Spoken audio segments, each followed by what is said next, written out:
I'm Isaac from The Mountain Takes, and today I'm showing you the exact moment human pride hits a wall of zero oxygen. We are looking at people who treated the deadliest zones on Earth like a personal playground. From a man who calculated his victory with numbers, stood on top of the world at sunset, and was gone before midnight, to an absolute powerhouse whose muscles literally froze solid because he ignored his last safety window. We look at hidden medical frauds designed for insurance money and wealthy climbers screaming at their guides over a broken ladder in the icefall. The mountain doesn't care about your wealth, your gym stats, or your ego. Sit tight because we are pulling back the curtain on what actually happens when you try to outsmart the dead zone.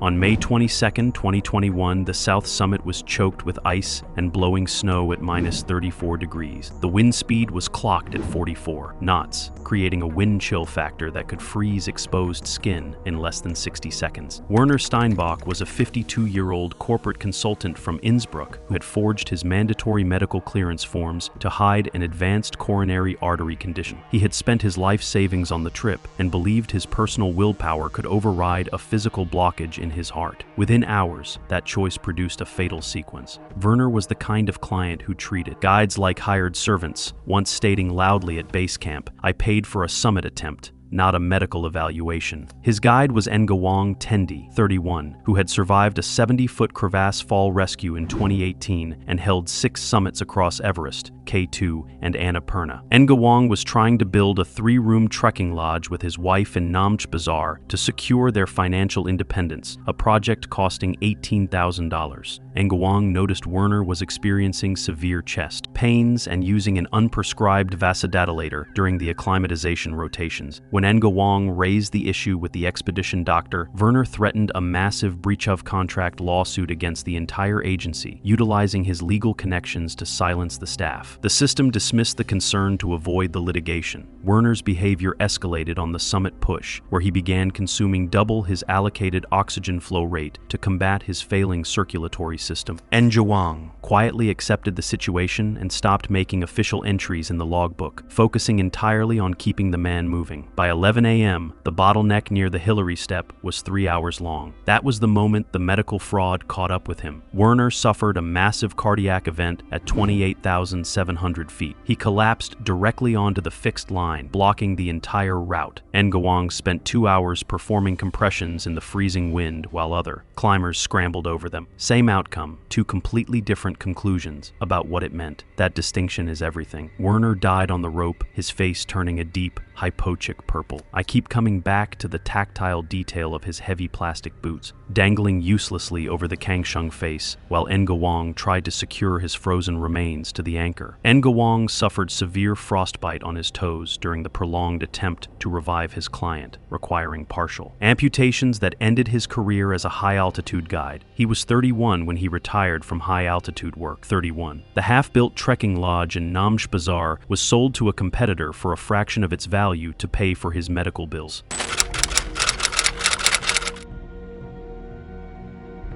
It was May 20th, 2026, when Sandeep, 46 years old, successfully summited Everest in the late afternoon. Sandeep had lived in Arizona, but was born in India. He was an IT professional like Arun, though their paths had taken different directions. Sandeep had summited before Denali, Aconcagua, Kilimanjaro. He had the experience Arun lacked, but on this mountain, in this season, experience would not matter. Sandeep's descent began on the evening of May 20th. He was moving carefully, conserving energy, following the established protocols. By midnight, descending below the south summit, something went wrong. The extreme cold, combined with the intense glare of snow and ice in the high-altitude environment, triggered acute snow blindness. His eyes began to burn, his vision blurred. Within an hour, he could barely see. The 5 Sherpa guides with him immediately recognized the danger. At extreme altitude, blindness is a death sentence. You cannot navigate fixed ropes you cannot see. You cannot judge distance or terrain. The guides made a critical decision. They would descend faster, with Sandeep being guided by physical contact, their hands on his harness, their voices calling directions. They were racing against time and the mountain's patience. By dawn on May 21st, they had descended to the South Col at 26,000 feet. Sandeep's vision had not improved. The snow blindness was total. Additionally, in the hours of stress and exertion, his body had begun to show signs of high-altitude cerebral edema confusion, loss of coordination, irrational behavior. The descent from South Col to Camp 2 is technically less demanding than the upper mountain, but it is still 5,000 vertical feet of treacherous terrain. Sandeep was now being lowered more than guided. The guides were physically holding his harness, controlling his descent, preventing him from stumbling off sections of slope. At Camp 3, they gave him medical oxygen. His saturation was 52% critical. His condition was worsening, not improving. They had to get him lower, to where rescue might be possible, to where the air was thicker and his brain could begin to recover. They reached Camp 2 around noon on May 21st. Sandeep was brought into a tent. Medical assessment revealed severe cerebral edema, total snow blindness, profound dehydration, and a body essentially in shutdown for the altitude exposure and exertion. Emergency protocols were initiated. Oxygen was supplemented. Medications were administered.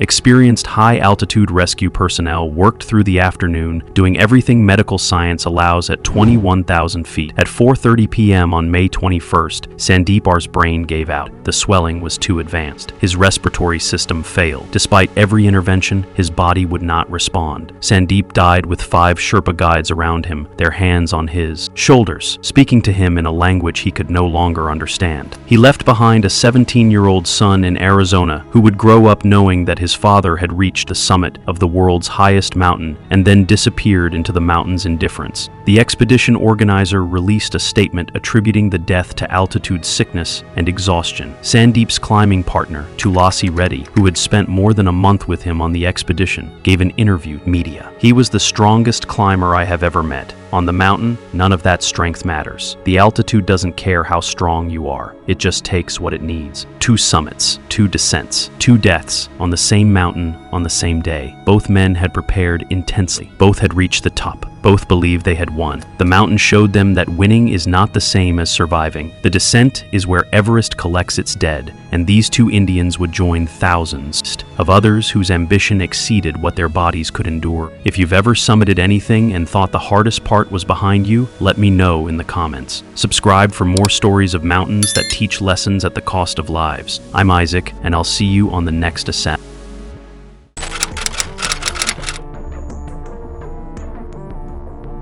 It was May 12, 2024. Everest's Khumbu Icefall, 18,500 feet, temperature -8 degrees Fahrenheit, the ice constantly shifting and groaning beneath their feet. Patricia Wayright was 52 years old, a luxury real estate broker from Scottsdale, Arizona. She had paid $85,000 for her Everest expedition and believed that entitled her to whatever she wanted, whenever she wanted it. Her only high-altitude experience was a helicopter tour of Everest Base Camp the previous year, and she had worn crampons exactly 0 times before this expedition. On May 10th, her expedition team reached Camp 1 at 19,500 feet. Patricia immediately began complaining about the food, the sleeping arrangements, and the fact that there were other climbers on the mountain. She demanded a private tent when the group had only shared tents. When her lead Sherpa, Tenji, explained that private tents weren't available at Camp 1, Patricia screamed at him for 10 minutes. Other climbers recorded the outburst, calling him incompetent and threatening to have him fired. The warning signs were obvious. Her guides noted her refusal to follow safety protocols. She would unclip from fixed ropes in the icefall to take selfies. She skipped acclimatization rotations because they were too boring. Dr. Pemba Sherpa, the expedition doctor, wrote in his log that Patricia had a resting heart rate of 110 beats per minute at base camp, a sign of poor acclimatization, but she refused medication because she didn't trust mountain medicine. The inciting incident came on May 14th. The team was crossing a 3-ladder section in the upper icefall at 20,000 feet. One ladder had shifted overnight, creating a gap.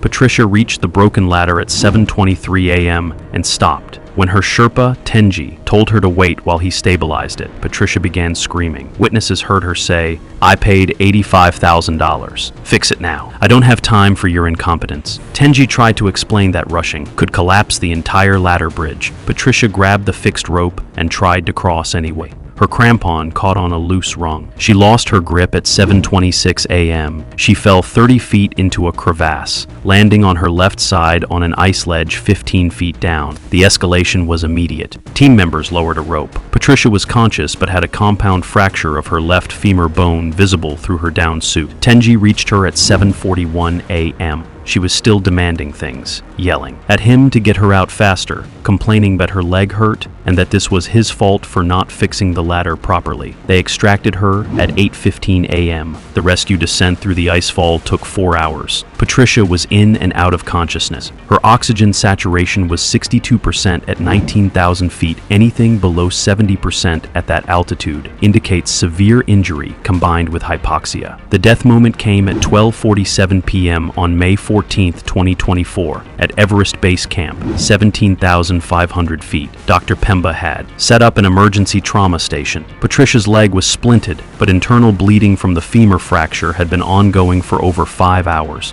Her blood pressure was 70/40 when she arrived. She looked at Tenji, the man she had screamed at, and said, "You should have just fixed the ladder." Then she stopped breathing. Resuscitation attempts failed. She died of hemorrhagic shock complicated by high-altitude pulmonary edema. The aftermath was damning. The expedition company released their incident report on June 3, 2024. It documented 17 separate complaints from Patricia, including demands that other climbers be removed from the route, that she be given helicopter transport through the icefall, and that her Sherpa carry her backpack despite weight limits. Tenji gave a statement to the Nepal Mountaineering Association. He said, "I have guided Everest for 12 years. I have never seen someone so unwilling to listen. The mountain does not care about your money." Patricia's family sued the expedition company for $15 million. The case was dismissed in October 2024 when audio recordings of Patricia screaming at Tenji were entered into evidence. Her husband told the Arizona Republic, "She was just passionate about getting what she paid for." The comment section was not kind, but Patricia Wayright wasn't the only entitled climber on Everest that season. A different kind of Karen was about to make a demand that would get her banned from Nepal entirely. Arun Kumar Tiwari was 53 years old when he arrived at Mount Everest Base Camp in April 2026. He was a senior director at an IT company in Hyderabad, India, the kind of person who builds software systems that other people depend on, who makes decisions in air-conditioned offices, who manage teams and budgets and timelines. For 20 years, his life had been calculated. Spreadsheets, performance reviews, 5-year plans. But there was one thing in his life that couldn't be calculated, couldn't be managed, couldn't be controlled through will alone: Mount Everest. Arun was not new to mountains. He had summited Mount Elbrus in Russia to Europe's highest peak at 18,510 feet. He had stood on top of Mount Denali in Alaska at 20,310 feet. He had reached the summit of Mount Aconcagua in Argentina at 22,841 feet. He had climbed other peaks that most people will never even know exist. He was an accomplished mountaineer by any measure, but Everest is different. Everest doesn't care about your other summits. Everest doesn't acknowledge your experience. Everest only cares about whether you respect it enough to survive it. In 2025, Arun made his first attempt at Everest. He trained obsessively for months. He did altitude chamber training. He ran fitness regimens that would have exhausted younger men. He bought the best equipment. He hired experienced guides. He had prepared in every way that preparation is possible. And then he climbed. He pushed through the lower camps. He acclimatized. He moved up the mountain with the discipline of a man used to executing plans. But at 7,200 meters, still almost 3,000 meters below the summit, his body rebelled. Health complications forced him to turn around. He had to descend. He had to go home. He had to admit that despite all his planning, despite all his experience, despite all his will, the mountain had rejected him. That failure haunted him. For 12 months, it consumed him. This was the last thing Arun needed to prove. This was the final mountain on his list. This was the achievement that would define his mountaineering legacy, and he had failed. So in 2026, he returned. He was older now, at 53. He was still fit, but his recovery times were slower. His body was less forgiving than it had been at 52, but he didn't care. He had one last chance, One last climbing season where the weather window would align with his schedule. One last opportunity to do this before time made it impossible. He came back to Everest with a desperation that only comes from a second attempt. This time, everything felt different. The weather in May 2026 was favorable. The route was well established. He had the advantage of knowing what to expect this time. He wasn't a climber anymore who was wondering what Everest would throw at him. He had already been rejected once. Now he was coming back, not with hope, but with something more dangerous than hope. He was coming back with certainty. He was coming back convinced that he had learned the lessons the mountain had taught him in 2025. He was coming back thinking that knowledge plus experience plus willpower would equal success. By May 20th, Arun was at Camp 4 at 26,000 feet, waiting for the weather window to open for the summit push. The forecast was good. The next morning, May 21st, the team began their assault on the summit. Arun moved faster than his guide recommended. His oxygen saturation was lower than it should have been for his fitness level, but Arun felt strong. He felt ready. He felt like this was finally his moment. His guide called for him to slow down. Arun kept pacemaking. By 4 a.m., he had covered more distance than planned. He was ahead of schedule. He was ahead of his guide. He was ahead of the reality of where his body actually was, at 28,000 feet. At 5:30 p.m. on May 21st, 2026, Arun Kumar placed his foot on the summit of Mount Everest. He was standing at 29,032 feet, on a platform of ice and rock smaller than a dinner table at the highest point on Earth. The sun was setting. The sky was turning orange. He could see for hundreds of miles in every direction, mountains below him, clouds below him, the entire world arranged beneath his feet. He took photos. He stood there for approximately 15 minutes, and in those 15 minutes, he made a critical decision. He told his guide he felt strong. He said he wanted to descend immediately. He said he didn't want to rest at the summit. He said he wanted to move fast. This was the mistake that would kill him. The descent from Everest's summit is 3,000 meters of vertical drop through the most dangerous terrain on the mountain. It is technically less demanding than the ascent, but physiologically, it is far more deadly. Your body is exhausted. Your oxygen is depleted. Your judgment is already compromised by hypoxia, and you have to navigate fixed ropes, rappel sections, navigate crevasses, and manage unbelievable exposure. Arun began his descent at around 6 p.m. His oxygen saturation was approximately 55% critically low. His brain was being starved of oxygen. His decisions were no longer being made by the Arun who had built a successful IT career. His decisions were being made by a man whose prefrontal cortex was literally shutting down from lack of oxygen. By 6:30 p.m., as Arun descended through the South Summit section, he began to feel nauseous. By 6:45 p.m., he was vomiting. His guide moved closer to him, asking if they should find shelter, asking if they should rest, asking the questions guides ask when they know something is wrong. Arun said he was fine. He said the nausea was temporary. He said they should keep moving. They kept moving. And then, near the Hillary step at around 7:15 p.m., the vomiting became something else. There was blood in it, bright red blood. This is not a normal response to altitude. This is a sign that something critical is happening inside the body. High-altitude pulmonary edema HAPEs. When fluid begins to accumulate in the lungs at extreme altitude, the body can't process oxygen efficiently. The alveoli fill with fluid. The person essentially drowns on dry land. The symptoms are coughing, sometimes blood-tinged sputum, extreme fatigue, difficulty breathing. High-altitude cerebral edema HACEs, when the brain begins to swell from fluid accumulation. The symptoms are confusion, loss of coordination, irrational decisions, hallucinations, loss of consciousness. Arun had at least one of these conditions, possibly both. His guide radioed for additional support.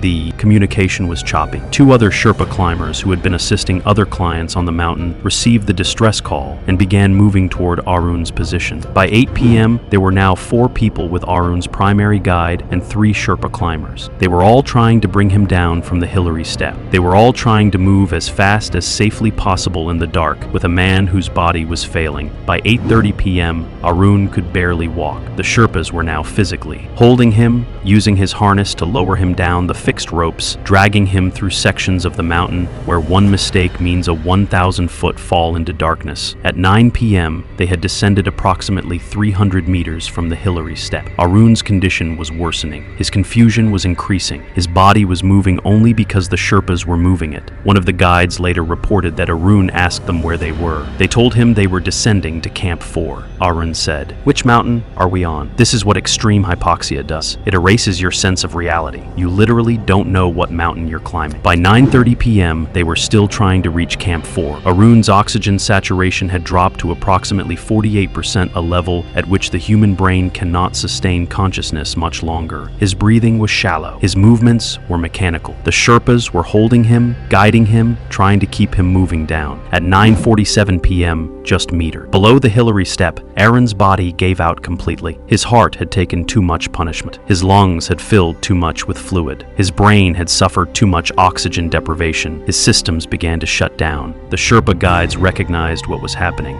They knew this was a medical emergency at 28,200 feet in the darkness. One of them began administering emergency first aid. They gave him supplemental oxygen. They began CPR. They performed cardiopulmonary resuscitation on a man at extreme altitude and sub-zero temperatures in the darkness, with nothing but headlamps and their own strength. They did this for 11 minutes. They didn't stop because they had hope. They continued because this was what guides do. This was what Sherpas do. Even when they know it's impossible, they try anyway. At 10:47 p.m. on May 21st, 2026, Arun Kumar Tiwari's heart stopped. Despite the efforts of 4 experienced Sherpa guides, despite supplemental oxygen, despite CPR performed by people who have saved lives on this mountain before, Arun could not be resuscitated. The mountain had rejected him for a second time, but this time it was permanent. The news was relayed down the mountain. Expedition organizers were informed. His family in Hyderabad was notified. His wife, Meenakshi, learned that her husband had reached the summit of Everest and then died on the way down. She learned that his body was still on the mountain at 28,200 feet, just below the Hillary step,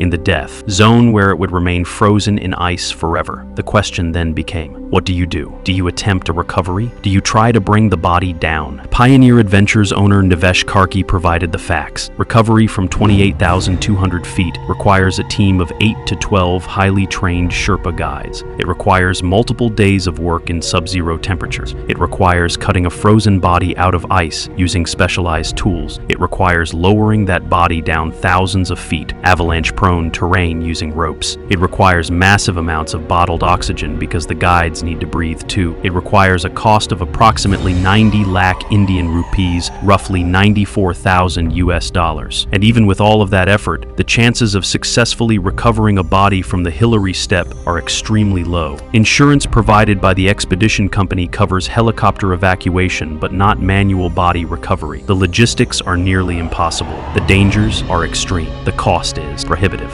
And the success rate is discouragingly low. So Arun's family made a decision. They decided to leave him on the mountain, not out of indifference, not out of inability to afford recovery, but out of faith. Arun's brother-in-law, Sudhir Upadhyaya, gave a statement to media. He is in Lord Shiva's abode. The process of bringing the body back would have been very badly damaged by the time it reaches us. Such operations, there are not known to be successful. The family decided that Arun Tiwari would remain on Mount Everest, frozen at 28,200 feet, just below the Hillary step, in the exact location where his heart stopped. He had spent 20 years building a successful career, accumulating achievements, climbing mountains on 6 continents. He had failed once and returned for a second attempt. He had reached the summit of his final mountain, and then the mountain took everything. His body now sits on Everest at the Hillary step, a permanent resident of the death zone, where the temperature never rises above minus 40 degrees Fahrenheit, where the wind howls at over 100 miles per hour, where he will remain preserved in ice indefinitely. Future climbers will pass by him. They will see a figure in climbing gear frozen against the ice. They will wonder who this person was, what their story was, what brought them to this place. They will never know that his name was Arun Kumar Tiwari. They will never know that he was 53 years old. They will never know that he came back for a second chance and lost everything. This is what the mountain keeps, not your achievements, not your summits, not your dreams. It keeps your body preserved forever at the place where your ambition exceeded your respect for the reality of extreme altitude. I'm Isaac from The Mountain Takes. If you've ever pushed too hard for something you wanted, if you've ever ignored the warning signs from your own body, if you've ever convinced yourself that you were strong enough to do the impossible, subscribe for more stories of mountains that teach lessons that cost lives. I'll see you on the next descent.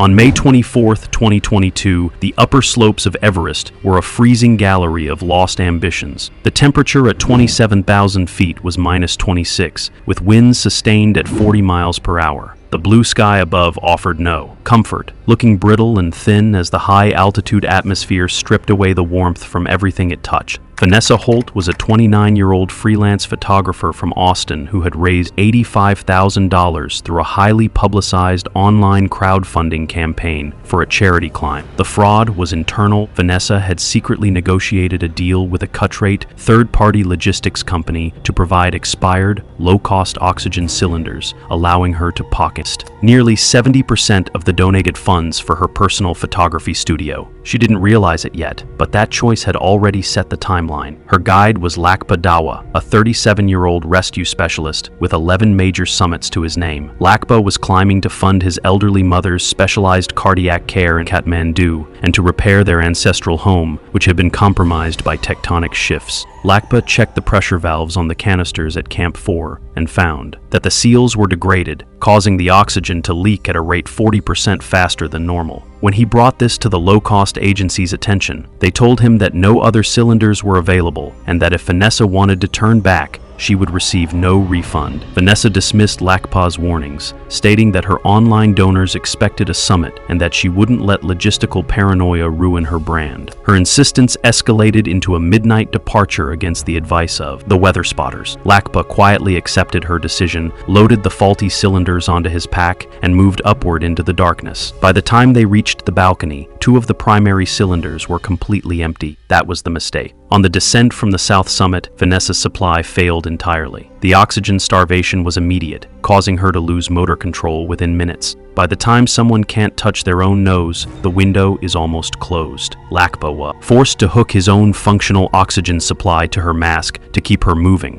sacrificing his own safety margin. Vanessa's body failed anyway, her legs giving out completely near the top of the triangular face. The cruel arithmetic of the mountain took over. Lakpa, suffering from severe hypoxia himself, was forced to leave her body attached to the fixed rope when his own vision began to fail. Vanessa died alone in the snow. I sometimes get asked why I keep making these videos, but if I'm being really honest, the main reason is the Sherpas. Their side almost never gets told, and I think that matters more than any of us realize. A reporter later asked Lakpa what he remembered most about that final night on the high slope. He said, "She was looking at her camera screen while her lungs were filling with water, and I knew my mother's medicine was gone. I've ended a lot of these videos and moved on. That one I can't. 5 climbers, 5 separate financial calculations and administrative frauds. And in every case, the cost extended beyond the person who made the choice, reaching into the lives of Sherpas who carried the weight of someone else's decisions long after the mountain had finished with them."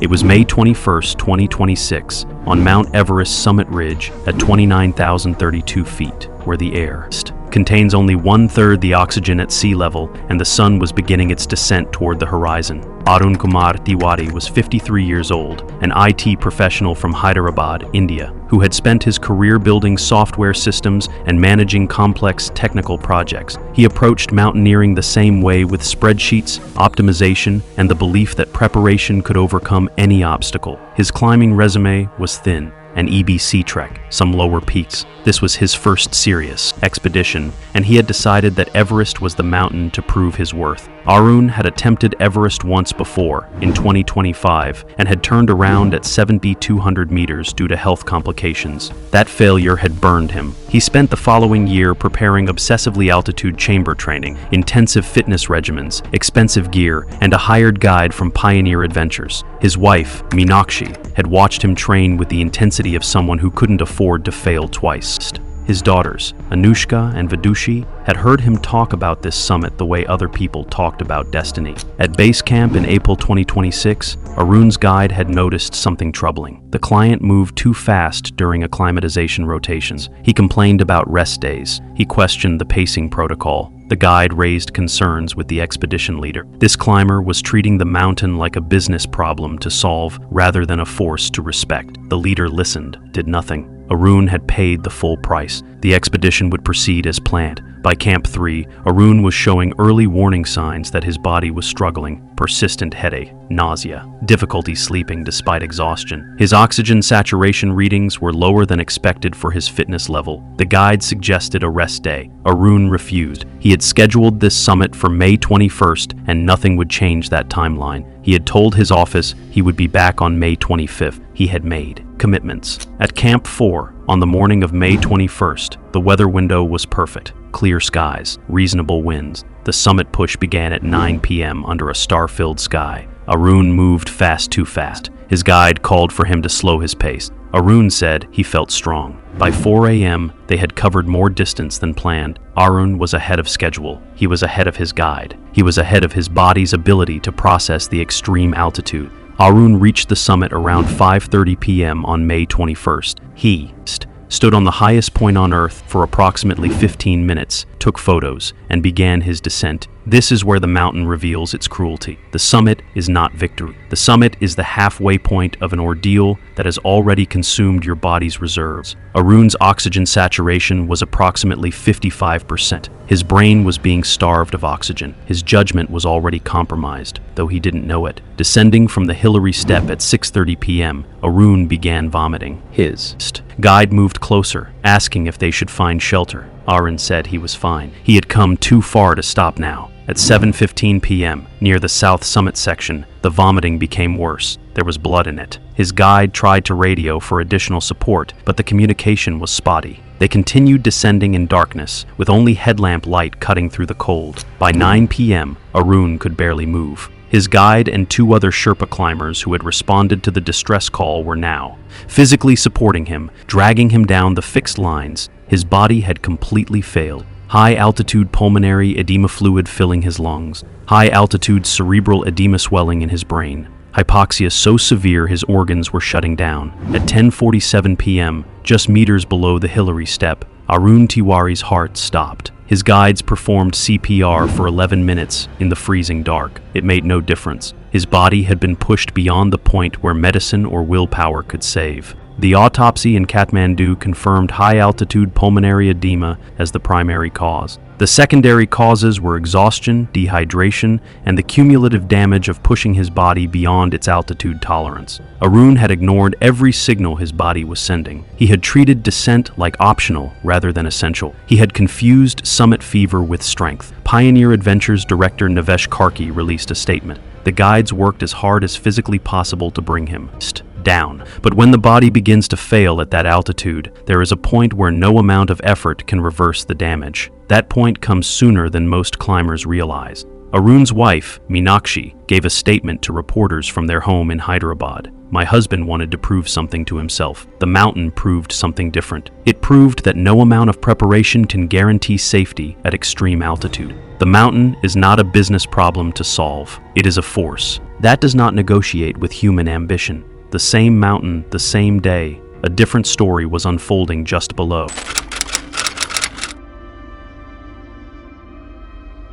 It was May 19th, 2024. Everest's North Col, 23,000 feet, temperature minus 22 degrees Fahrenheit, wind blowing 40 miles per hour from the Tibetan Plateau. Jenna McCallister was 28 years old, a fitness influencer with 2.4 million Instagram followers from Los Angeles, California. She had built her brand on extreme wellness content, juice cleanses, cryotherapy, and simulated altitude training in hypoxic tents. She claimed to have climbed Kilimanjaro in 2022, but later investigation revealed she had helicoptered from the last camp to the summit after complaining of severe altitude symptoms that no doctor could confirm. On May 15th, Jenna arrived at Everest Base Camp on the Tibetan side. She immediately began filming content, posing in her expensive mountaineering gear, showing off her branded oxygen mask, talking about how she was mentally preparing for the death zone. Her assigned Sherpa, Pasong, noticed within hours that she had no idea how to use her crampons.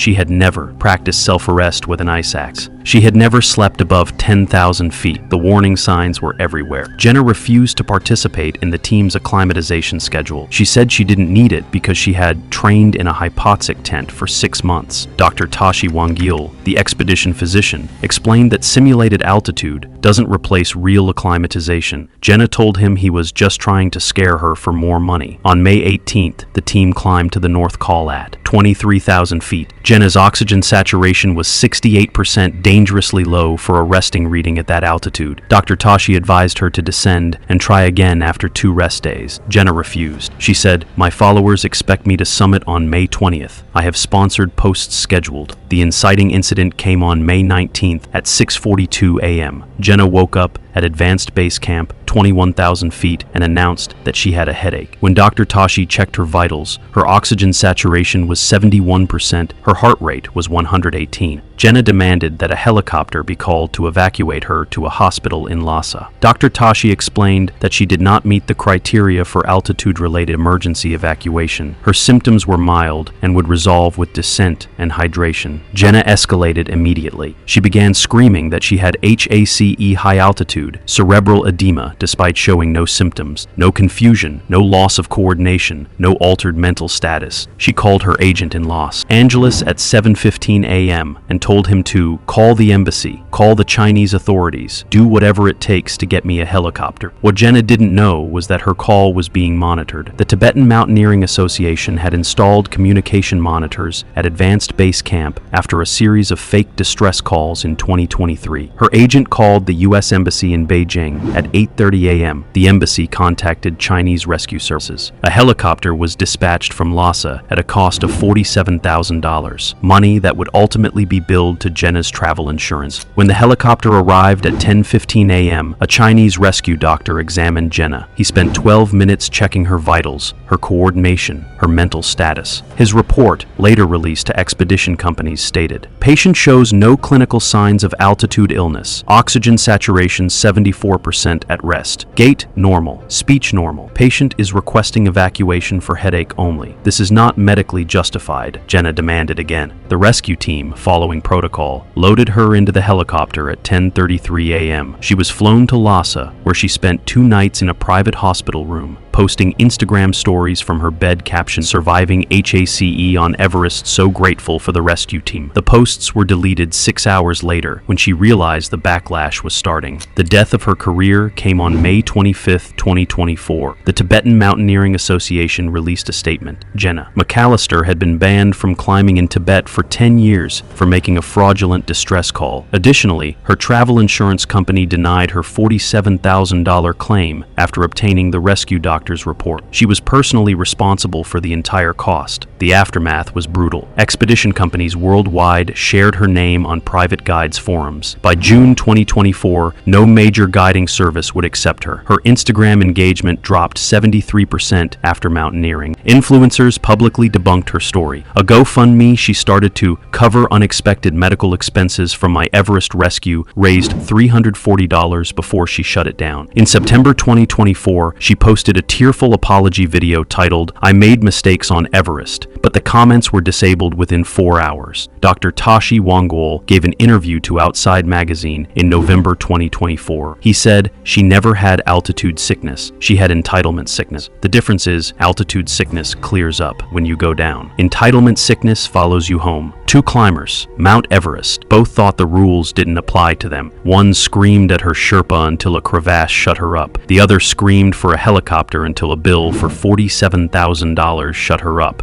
If you want more stories about entitled climbers getting what they deserve, watch this next episode where a tech CEO fires his guide at Camp 3 and tries to summit alone.